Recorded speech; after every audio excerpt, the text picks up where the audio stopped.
নমস্কাৰ মোৰ মৰমৰ ছাত্ৰ ছাত্ৰীসকল পুনৰবাৰ তোমালোকক মোৰ চেনেললৈ স্বাগতম জনাইছোঁ।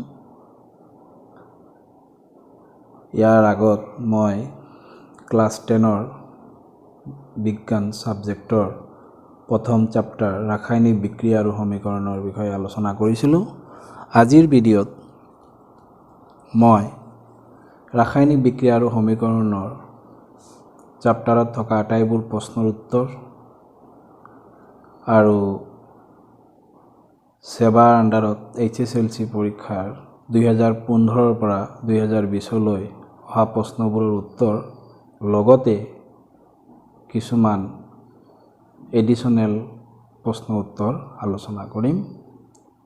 এই উত্তৰসমূহৰ PDF ফাইল মোৰ ডেসক্ৰিপচনত লিংকটো দিয়া আছে, তোমালোকে তাৰ পৰা ডাউনলোড কৰি ল'বা।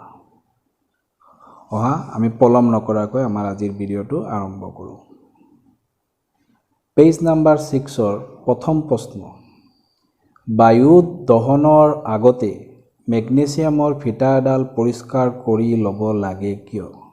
এই প্ৰশ্নটো HSLC পৰীক্ষাৰ 2019 চনত আহিছিল।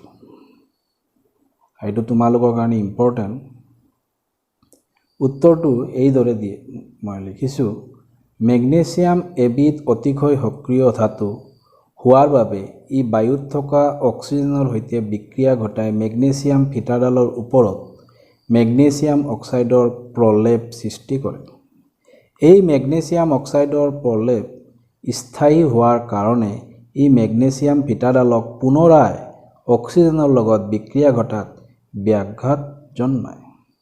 সেইকাৰণে বায়ুত দহনৰ আগত মেগনেছিয়ামৰ ফিটা এডাল পৰিষ্কাৰ কৰি ল'ব লাগে। ইয়াৰ অৰ্থ হ'ল মেগনেছিয়াম এবিধ আমি জানো অতিশয় সক্ৰিয় ধাতু,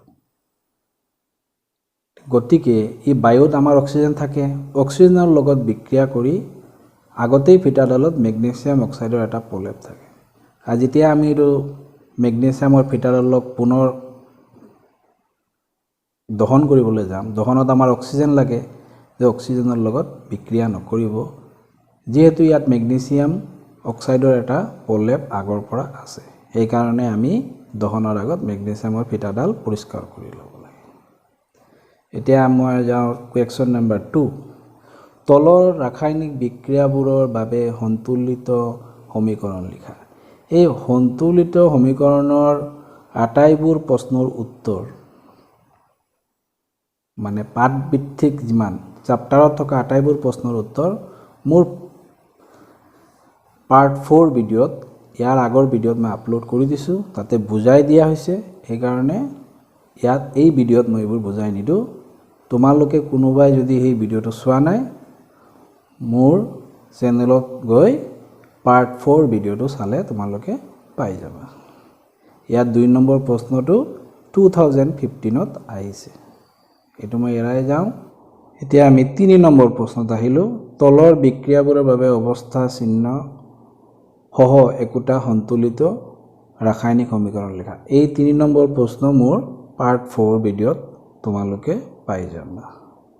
এতিয়া মই যাওঁ, এই ভিডিঅ'ত মই সন্তুলিত ৰাসায়নিক সমীকৰণ থকা প্ৰশ্নবিলাক আলোচনা এইকাৰণে নকৰোঁ, কাৰণ ইয়াৰ উত্তৰ আৰু ইয়াক মই কিদৰে সন্তুলিত কৰাইছে এই আটাইখিনি মই এক্সপ্লেইন আগৰ ভিডিঅ'ত কৰি থৈছোঁ। সেইবাবে মই এইবোৰ এৰাই গৈ আছোঁ।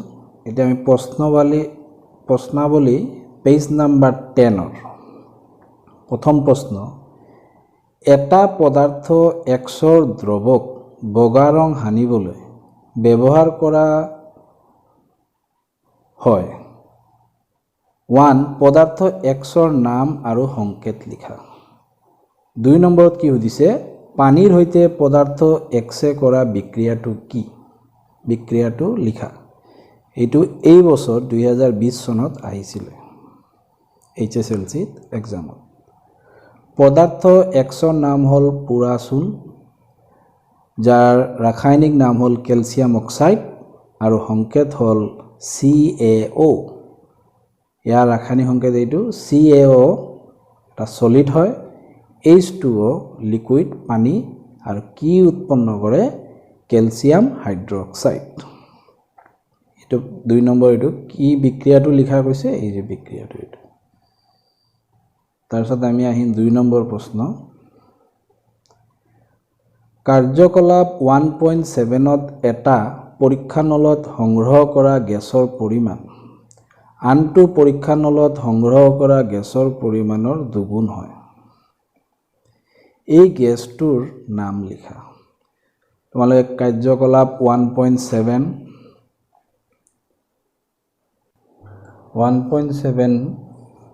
পেজ নাম্বাৰ 9 ত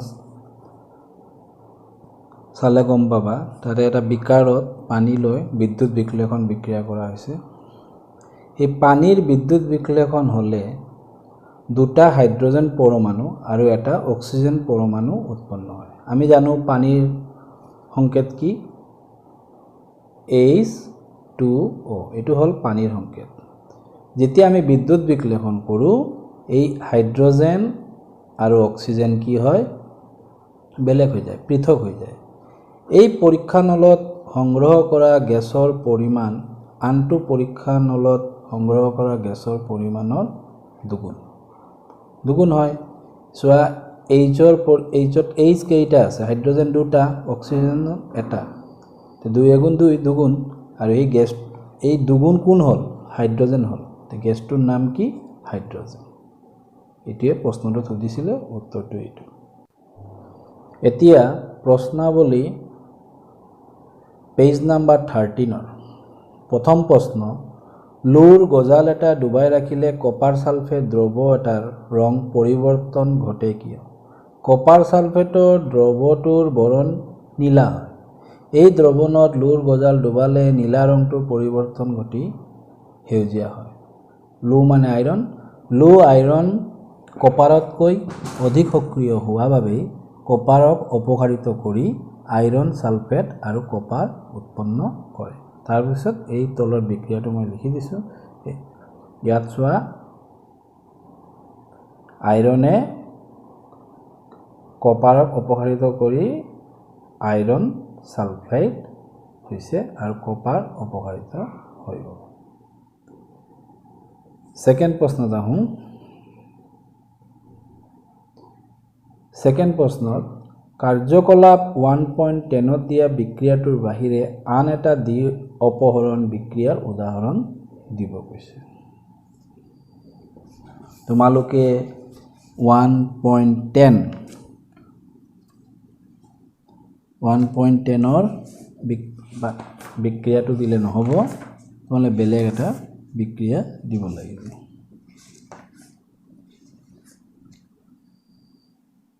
তে মই বিক্ৰিয়াটো দিছো কি সোডিয়াম কাৰ্বনেট নেটে ক্যালসিয়াম ক্লোৰাইডৰ হৈতে বিক্ৰিয়া কৰি ক্যালসিয়াম কাৰ্বনেট আৰু সোডিয়াম ক্লোৰাইড উৎপন্ন কৰে এটো এটা দ্বি অপহৰণ বিক্ৰিয়া কিদৰে আমি গম পালো দ্বি অপহৰণ সোয়া সোডিয়ামৰ লগত কি আছে কাৰ্বনেট আৰু ক্যালসিয়ামৰ লগত কি আছে ক্লোৰাইড কিন্তু ৰাইট সাইডত সোয়া সোডিয়ামৰ লগত কি হৈ গল ক্যালসিয়ামৰ লগত কি হল কাৰ্বনেট আৰু সোডিয়াম কত গলগে ক্লোৰিনৰ লগত লগ হৈ কি হল সোডিয়াম ক্লোৰাইড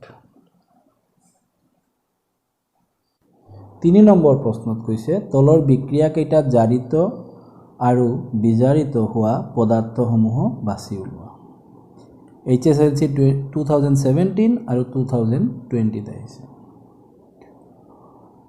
প্ৰথম বিক্ৰিয়াটো দিছে কি 4Na plus O2 এरो 2NO2O মানে সোডিয়াম অক্সাইড এটো সোডিয়াম এটো অক্সিজেন এটো সোডিয়াম অক্সাইড উত্তৰটো কি লিখা হৈছে সোডিয়াম ধাতু জাৰিত হৈছে আৰু অক্সিজেন বিজাৰিত হৈ সোডিয়াম অক্সাইড গঠিত হৈছে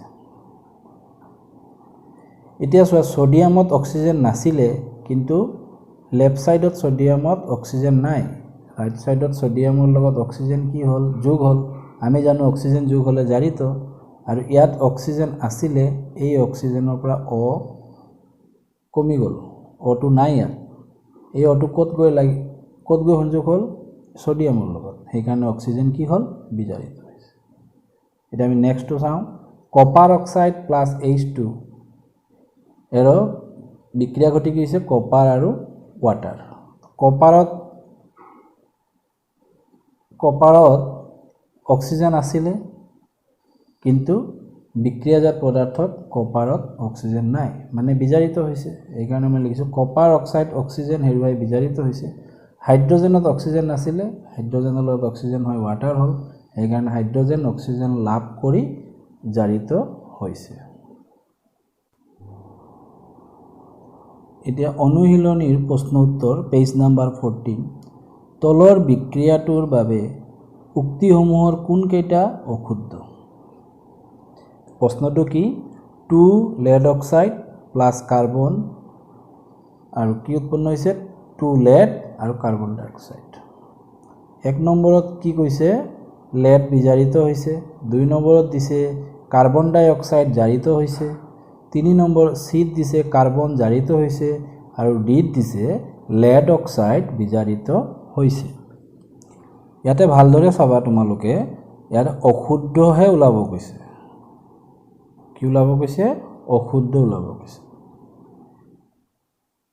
তে কোনটো আমাৰ শুদ্ধ হ'ব 1 A আৰু B 2 A আৰু C 3 A B আৰু C 4 সকলো শুদ্ধ কেইটা আমি বাদ এৰি দিব লাগিব আৰু অশুদ্ধ কোন কেইটা হ'ব এইকেইটা আমি দিব লাগিব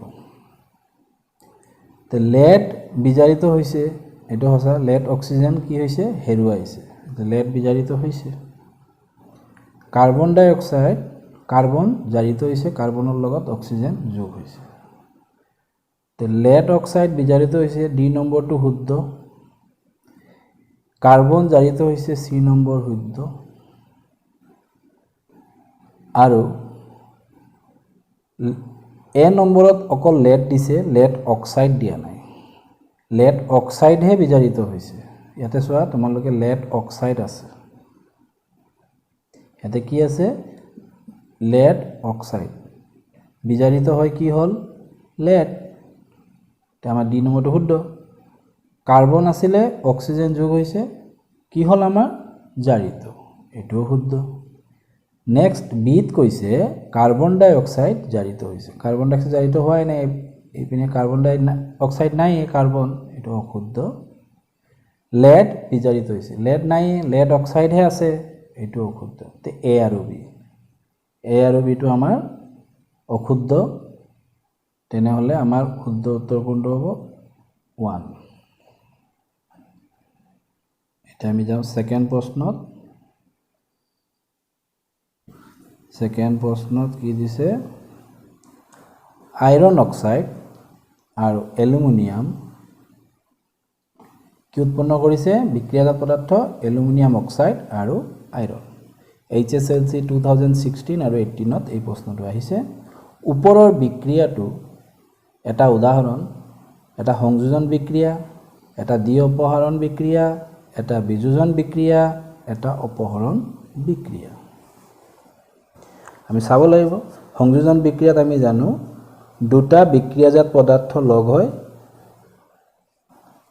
এটাহে পদাৰ্থ উৎপন্ন হয় সংযোজন বিক্ৰিয়া তেনেহলে এইটো সংযোজন বিক্ৰিয়া নহয় ইয়াতে আমাৰ দুটা লগ হয় দুটা উৎপন্ন হৈছে আমি জানো সংযোজনত দুটা লগ হয় এটাহে হয় দুটা বা তিনি দুটাতকৈ অধিক বিক্ৰিয়ক পদাৰ্থ লগ হয় এটা মাত্ৰ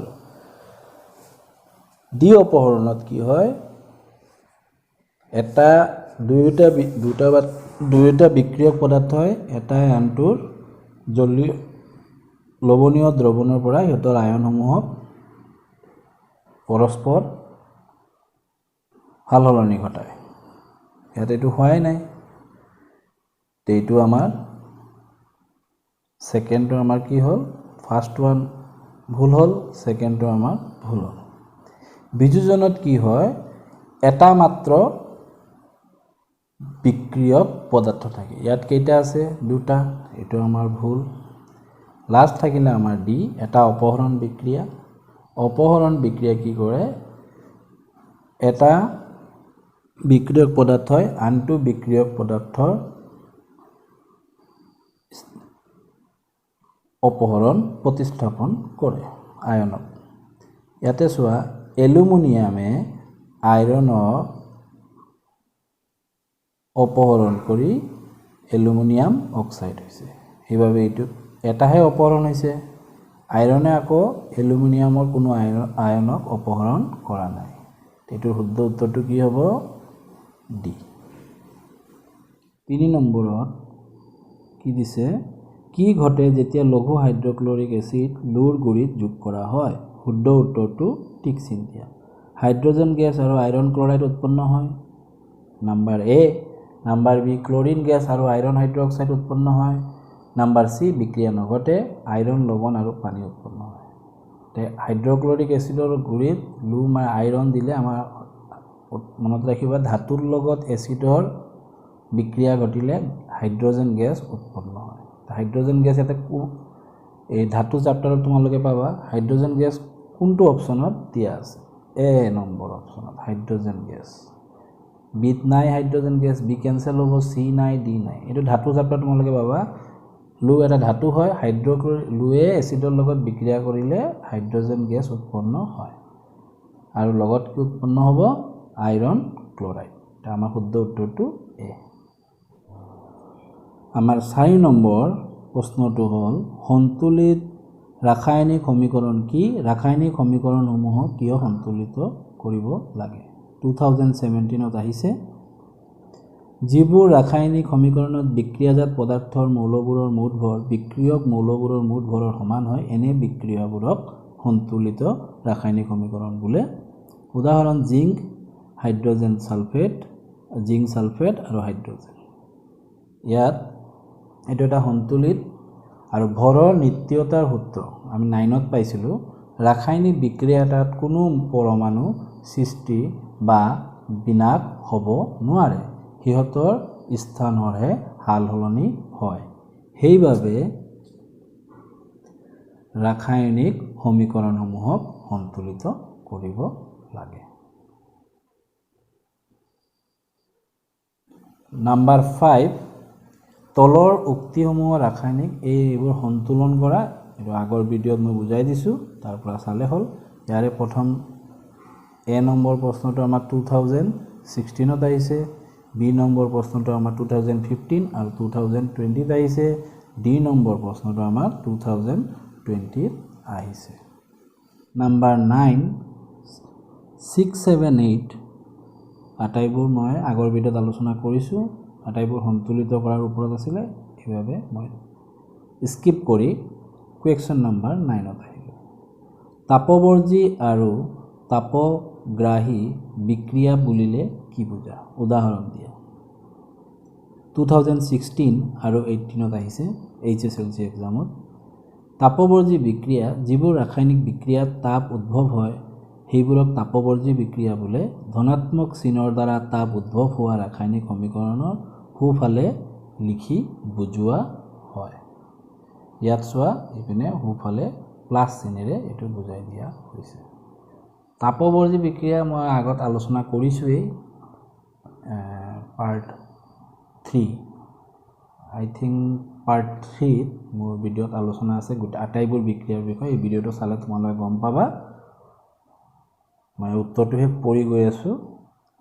পিছত হ'ল তাপগ্ৰাহী বিক্ৰিয়া যিবোৰ ৰাসায়নিক বিক্ৰিয়া তাপ শোষণ হয়। আগতো তাপ শক্তি ৰিলিজ কৰিছিলে, এতিয়া তাপ শোষণ হয়, এইবোৰক তাপগ্ৰাহী বিক্ৰিয়া বোলে।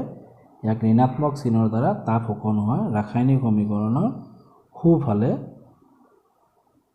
এই যে চোৱা ইয়াতে ঋণাত্মক সোঁফালে লিখি বুজোৱা হয়। চিলভাৰ ক্লৰাইডক সূৰ্যৰ পোহৰত গৰম কৰিলে তাপ দিলে চিলভাৰ আৰু ক্লৰিন উৎপন্ন হয়। নাম্বাৰ 10 শ্বসনক এটা তাপবৰ্জী বিক্ৰিয়া বুলি কিয় বিবেচনা কৰা হৈছে? ব্যাখ্যা কৰা। শ্বসনৰ বিষয়ে আমি বায়'লজিত পাওঁৱেই। আমি মানুহ বা যিকোনো জীৱ জন্তুকে জীয়াই থাকিবলৈ শক্তি লাগে, আৰু এই শক্তি আমি কাৰ পৰা পাওঁ? শ্বসন প্ৰক্ৰিয়াৰ দ্বাৰা। শ্বসন আমি যিবোৰ খাদ্যৰ পৰা পাওঁ, খাদ্য আমাৰ কি হ'ব লাগিব? শ্বসন হ'ব লাগিব। খাদ্যৰ পৰা আমি এনাৰ্জি পাব লাগিব। শ্বসন বিক্ৰিয়াত আমাৰ খাদ্যত থকা আগতে মই উত্তৰটো কৈ দিছোঁ শ্বসন বিক্ৰিয়াত গ্লুকোজ অণু আমাৰ দেহৰ কোষত থকা অক্সিজেনৰে সৈতে লগ হৈ কাৰ্বন ডাই অক্সাইড গঠন কৰে আৰু তাপ শক্তিৰ যোগান ধৰে সেয়ে শ্বসনক এটা তাপবৰ্জী বিক্ৰিয়া বোলে ইয়াৰ ৰাসায়নিক সমীকৰণ হ'ল এইটো গ্লুকোজৰ সংকেত আমি আগতে পাইছোঁ C6H12O6 অক্সিজেন আমাৰ কোষত আছে আৰু আমাৰ দেহত কি থাকে পানী থাকে এটাইবোৰ বিক্ৰিয়া কৰি কি উৎপন্ন কৰে কাৰ্বন ডাই অক্সাইড পানী আৰু কি কৰে তাপ শক্তি দিয়ে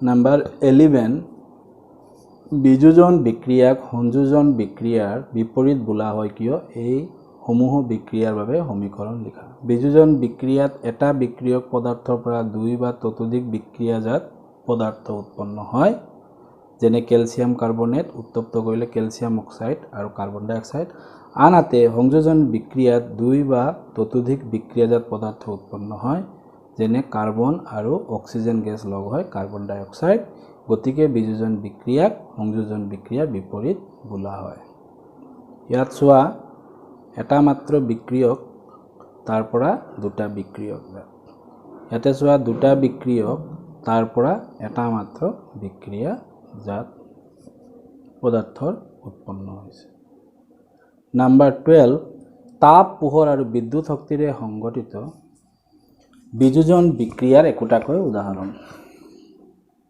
প্ৰথমতে তাপ শক্তিৰে সংগঠিত বিযোজন বিক্ৰিয়া ক্যালসিয়াম কাৰ্বনেটত আমি তাপ দিলে ক্যালসিয়াম অক্সাইড আৰু কাৰ্বন ডাই অক্সাইড পোহৰ শক্তিৰে সংগঠিত বিযোজন বিক্ৰিয়া হ'ল সিলভাৰ ক্লোৰাইড সূৰ্যৰ পোহৰ যদি আমি উত্তপ্ত কৰোঁ সিলভাৰ আৰু ক্লোৰিনৰ উৎপন্ন হয় বিদ্যুৎ শক্তিৰে সংগঠিত বিযোজন বিক্ৰিয়া হ'ল ওয়াটাৰ এটোৰ এটা এক্টিভিটি আছে কিতাপত ওয়াটাৰক যদি আমি বিদ্যুৎ বিশ্লেষণ কৰোঁ তেতিয়া তাৰ পৰা হাইড্ৰোজেন আৰু অক্সিজেন পৰমাণু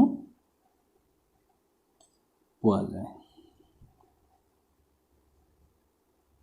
কোৱেশ্চন নম্বৰ 13 অপহৰণ আৰু দ্বি অপহৰণ বিক্ৰিয়াৰ মাজত পাৰ্থক্য কি এই বিক্ৰিয়াবোৰৰ বাবে সমীকৰণ লিখা অপহৰণ এই ধৰণৰ বিক্ৰিয়াত অধিক সক্ৰিয় মৌলই তাতকৈ কম সক্ৰিয় মৌলক তাৰ লৱণৰ পৰা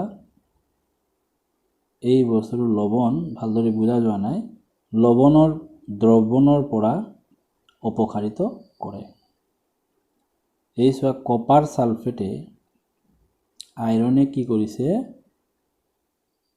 আইৰনে কপাৰ সালফেটৰ লৱণৰ দ্ৰৱণৰ পৰা কপাৰক অপসাৰিত কৰিছে আৰু নিজে কি হৈছে আইৰন সালফেট দ্বি অপহৰণ এই ধৰণৰ বিক্ৰিয়াত দুটা আয়নীয় যৌগৰ জলীয় দ্ৰব্যই হিহতৰ মাজত পৰস্পৰ আয়নৰ বিনিময় কৰে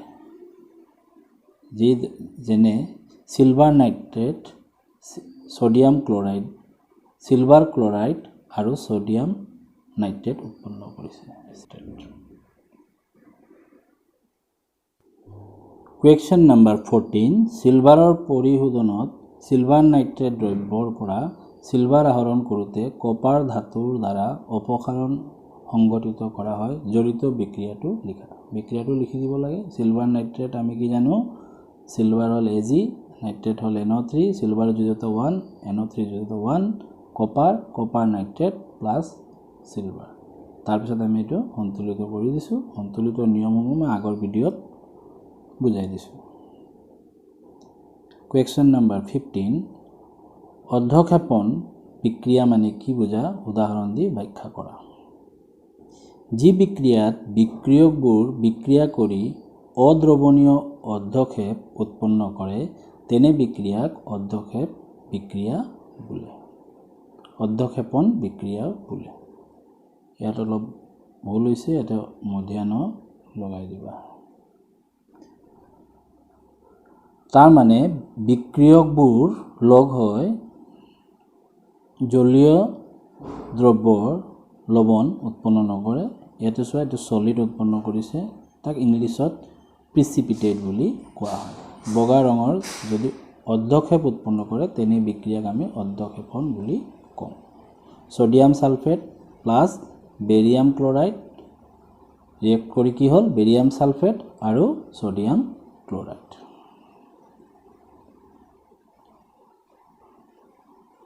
Question number 16 অক্সিজেন লাভ আৰু হেৰুৱা সংগাৰে তলৰ পদসমূহৰ দুটাকৈ উদাহৰণ ব্যাখ্যা কৰা 2019 আহিছে এ জাৰণ বি বিজাৰণ জাৰণ অক্সিজেন যুক্ত হোৱা প্ৰক্ৰিয়াক জাৰণ বোলে ইয়াতে চোৱা কাৰ্বনৰ লগত অক্সিজেন কপাৰৰ লগত অক্সিজেন প্লাস হয় কপাৰ অক্সাইড হৈছে এখানে এটো জাৰণ বিজাৰণত কি হ'ব অক্সিজেন হেৰুৱা প্ৰক্ৰিয়াক বিজাৰণ বোলে ইয়াতে কপাৰ অক্সাইড আছে হাইড্ৰোজেনৰ লগত উত্তাপ কৰিলে তাপ দিলে কপাৰৰ পৰা অক্সিজেন হেৰুৱাই গ'ল এইভাবে এটো বিজাৰণ বুলি কোৱা হ'ল Question number 17 এটা উজ্জ্বল মুগা ৰঙৰ মৌল Xক বায়ুত গৰম কৰাত কলা হৈ পৰিল মৌল X আৰু উৎপন্ন হোৱা কলা ৰঙৰ যৌগটোৰ নাম লিখা এইটো তোমালোকৰ HSLC 2020 আহিছে X মৌলটোৰ নাম হ'ল কপাৰ আৰু উৎপন্ন হোৱা কলা ৰঙৰ যৌগটোৰ নাম হ'ল কপাৰ অক্সাইড কপাৰ আৰু অক্সিজেন ৰাসায়নিক বিক্ৰিয়াৰ তলত মই দি দিছো তোমালোকে চাই লবা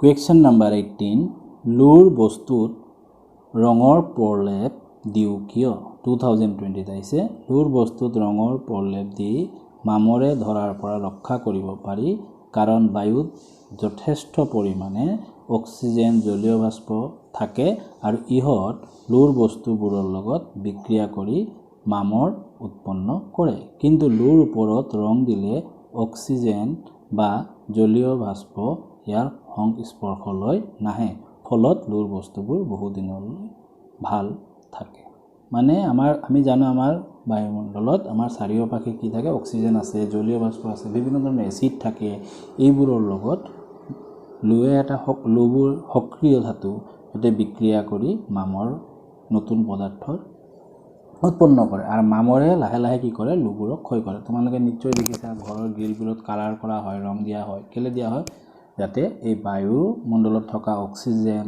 জলীয় বাষ্প এইবোৰৰ সংস্পৰ্শলৈ এটা নাহে আৰু এইবোৰ বহু দিনলৈ তেতিয়া কি কৰে বহু দিনলৈ ভাল হৈ থাকে ক্ষয় নোহোৱাকৈ নাম্বাৰ 19 তেল আৰু চৰ্বি থকা খাদ্যবস্তু নাইট্ৰজেনৰ পৰিৱেশত পেকেটত ভৰোৱা হয় কিয় এটো তোমালোকৰ ফাইনেল HSLC 2018 ত আহিছে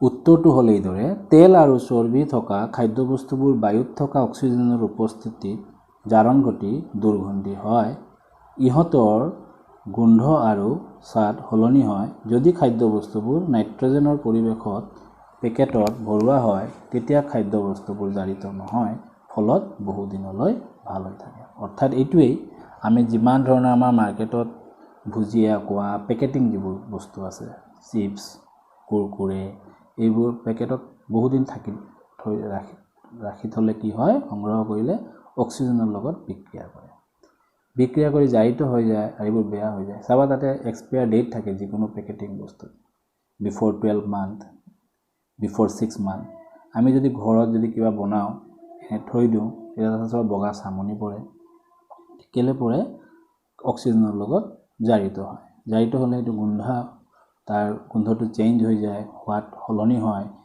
এইভাবে পেকেটত নাইট্ৰজেন দিলে কি হয় জাৰিত হ'ব নিদিয়ে আৰু বহু দিনলৈ ভাল হৈ থাকে এইভাবে চিপছ এইবোৰ পেকেটৰ বস্তু বেছি খোৱা ভাল নহয় কাৰণ নাইট্ৰজেন আমাৰ কাৰণে ক্ষতিকাৰক এতিয়া আমি আহো আমাৰ question number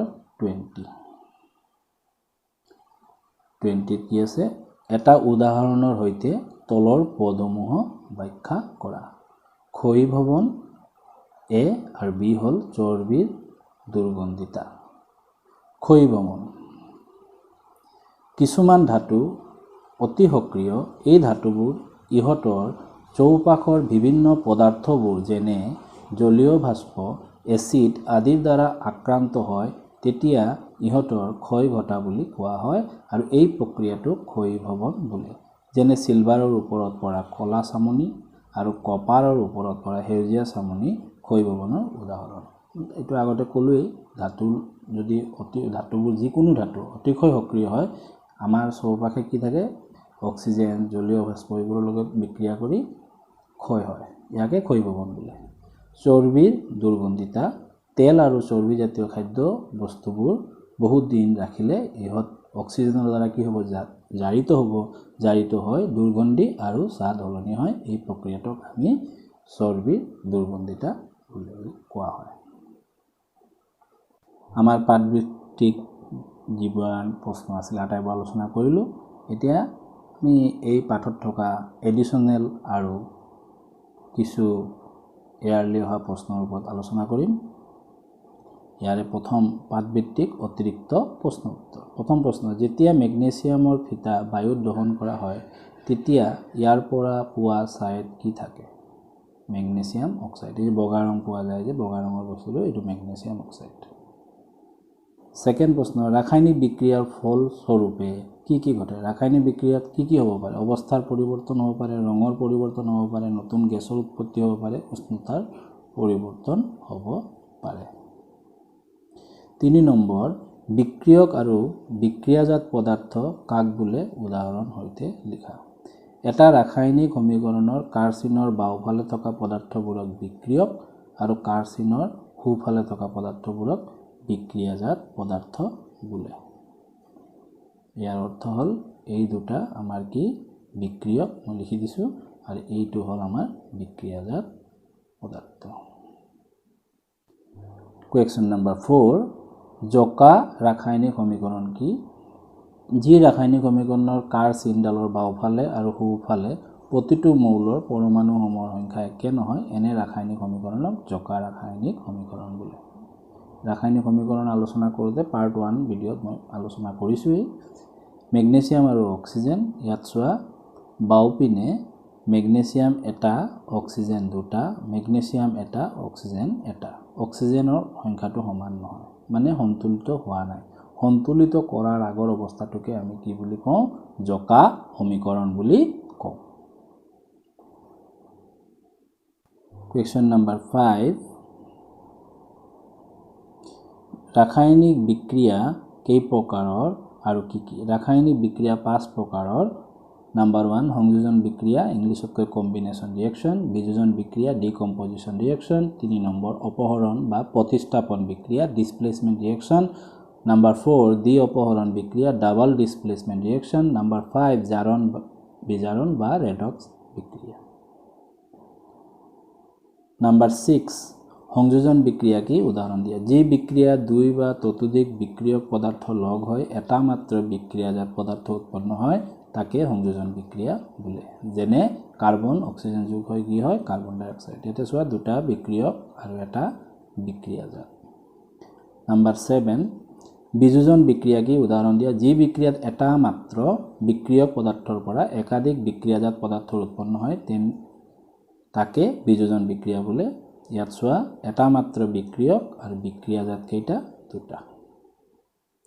number 8, sodium hydrogen carbonate দ্ৰৱ এটা উত্তপ্ত কৰিলে কি ঘটিব? বিক্ৰিয়াটোৰ সমতুলিত সমীকৰণ লিখা। ছডিয়াম হাইড্ৰজেন কাৰ্বনেটৰ দ্ৰৱ এটা উত্তপ্ত কৰিলে ছডিয়াম কাৰ্বনেট, পানী আৰু কাৰ্বন ডাই অক্সাইড গেছ উৎপন্ন হয়। ছডিয়াম হাইড্ৰজেন কাৰ্বনেট, ছডিয়ামৰ সংকেত হ'ল Na, হাইড্ৰজেন কাৰ্বনেটৰ সংকেত হ'ল HCO3। দুটাৰে যোজ্যতা 1, সেইকাৰণে ইয়াতে যোজ্যতা সলনি হোৱা নাই। তাপ, কি হৈছে? ছডিয়াম কাৰ্বনেট, পানী আৰু কি উৎপন্ন হৈছে? কাৰ্বন ডাই অক্সাইড। এখন চীনামাটিৰ থালত 2 গ্ৰাম মান বগা চিলভাৰ ক্লৰাইড লৈ কিছু সময় ৰ'দত থলে ই মটিয়া ৰঙলৈ পৰিণত হয়। এইটো কি বিক্ৰিয়া? চিলভাৰ ক্লৰাইড আমি জানো AgCl সূৰ্যৰ পোহৰত ৰখা হৈছে, তাৰ পৰা চিলভাৰ আৰু ক্লৰিন গেছ উৎপন্ন হৈছে। এই বিক্ৰিয়াটো বিযোজন বিক্ৰিয়া, কাৰণ ইয়াতে এটা মাত্ৰ বিক্ৰিয়ক আৰু বিক্ৰিয়াজাত কেইটা? দুটা। নাম্বাৰ 10, কলা বগা ফটোগ্ৰাফিত কি ধৰণৰ বিক্ৰিয়াই কাম কৰে বিযোজন বিক্ৰিয়া কি বিক্ৰিয়াই বিযোজন এই বিক্ৰিয়াটো এটা কলা বগা ফটোগ্ৰাফিত মানে ব্লেক এণ্ড হোৱাইট ফটোগ্ৰাফিত বিক্ৰিয়া ব্যৱহাৰ কৰে আৰু এটা আছে সিলভাৰ ব্ৰমাইড তাকো আমি সূৰ্যৰ পোহৰত ৰাখিলে সিলভাৰ আৰু ব্ৰমিন উৎপন্ন হ'ব নাম্বাৰ 11 তলৰ উক্তিটো ৰাসায়নিক সমীকৰণৰ ৰূপত লিখা আৰু সন্তুলন কৰা 2015ত আহিছে এটো ভালদৰে বুজা নাই বস্তুটো জিংকে কপাৰ সালফেটৰ লগত বিক্ৰিয়া কৰি জিংক সালফেট আৰু ধাতব কপাৰ উৎপন্ন কৰে জিংক লিখিলে হ'ল আৰু কপাৰ সালফেট জিংকে কি কৰিলে কপাৰ জিংক সালফেট আৰু কপাৰ এটো সন্তুলিত আছে জিংক এটা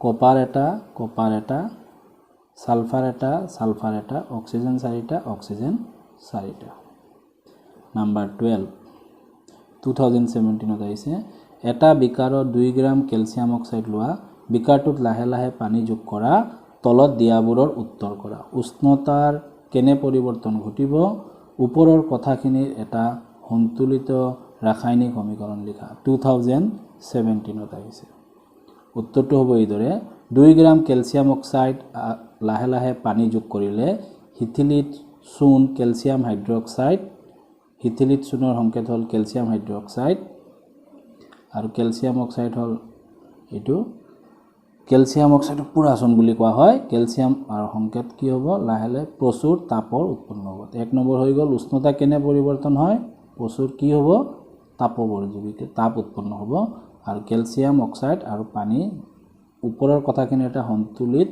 ৰাসায়নিক সমীকৰণ লিখা ইয়াৰ সন্তুলিত ৰাসায়নিক সমীকৰণ এইটো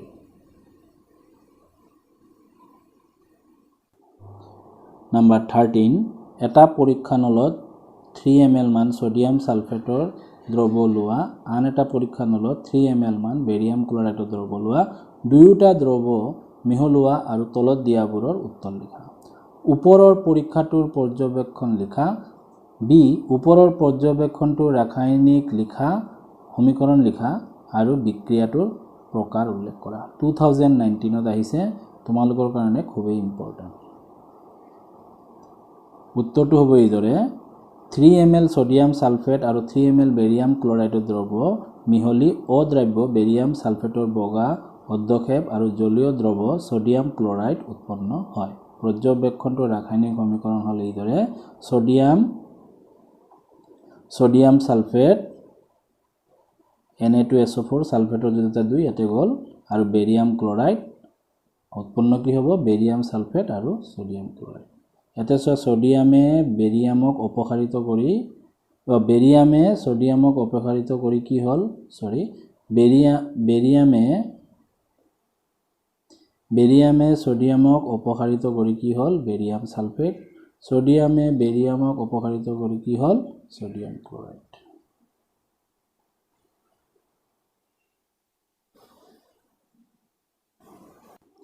নাম্বাৰ 14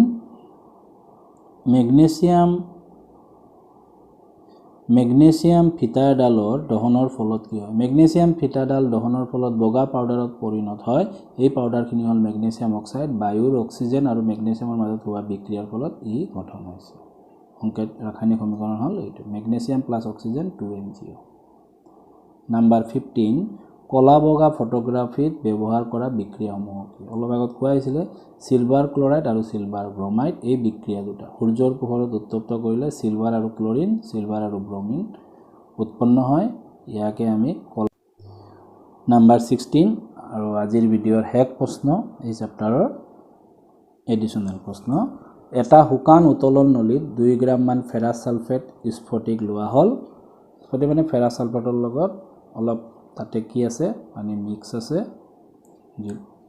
জলীয় দ্ৰৱণ নহয় কিন্তু স্ফটিক মানে এতিয়া বাৰ্নাৰৰ হিখাত উত্তোলন মানে বালিত যদি তুমি তিয়াই ৰাখা এটো এটা স্ফটিক তুমি যদি বালিক ধৰিব পাৰা বালিৰ লগত পানী যদি তিতি থাকে এটো এটা স্ফটিক তাতে পানী থাকে এইটোকে কয় এতিয়া বাৰ্নাৰৰ হিখাত উত্তোলন নলীটো এটা উত্তোলন নলী এটা তাতে যদি এই ফেৰাছ সালফেটৰ 2 গ্ৰাম মান স্ফটিক লোৱা নলীটো গৰম কৰিলে কি ঘটে সন্তুলিত ৰাসায়নিক সমীকৰণৰ সহায়ত লিখা এটা হুকান উতলনত উতলন নলীত 2 গ্ৰাম ফেৰাছ ছালফেট বাৰ্ণাৰৰ শিখাত গৰম কৰিলে ফেৰাছ ছালফেট স্ফটিকে তাৰ সংকেত হ'ল FeSO4 7H2O পানী হেৰুৱাই পানী যিবোৰ পানী তাতে শোষণ কৰি আছিলে ফেৰাছ ছালফেটে স্ফটিকে সেইখিনি হেৰুৱাব আৰু স্ফটিকৰ সেউজীয়া ৰঙৰ পৰিৱৰ্তন হ'ব তাৰ পিছত ই কি উৎপন্ন কৰিব ফেৰিক অক্সাইড তাৰ সংকেত হ'ল Fe2O3 sulphur dioxide SO2 sulphur trioxide SO3 লৈ বিযোজিত হয় বিযোজিত তোমালোকে জানাই এটা বিক্ৰিয়ক পদাৰ্থ আৰু কেইটা তিনিটা বিক্ৰিয়াজাত পদাৰ্থৰ উৎপন্ন হৈছে সমীকৰণটো এটো কৈ আজি মোৰ ভিডিওটো শেষ কৰিলো এই আটাইবোৰ প্ৰশ্ন কৰিলে আশা কৰো তোমালোকৰ ভাল হ'ব এবং নিজেও অলপ বুজি লিখিবা আৰু যদি ভিডিওটো ভাল লাগিছে আগলৈ আৰু ভিডিও পাম মই দি থাকিম নেক্সট চেপ্টাৰ মই পঢ়াম ইলেক্ট্ৰিচিটি বিদ্যুৎ আৰু যদি তোমালোকৰ ভিডিওবোৰ ভাল লাগিছে তেনেহলে সাবস্ক্ৰাইব কৰিবা আৰু বেল বটনত প্ৰেছ কৰিবা ইমানখিনি কৈয়ে মই মোৰ ভিডিও সামৰিলোঁ থ্যাংক ইউ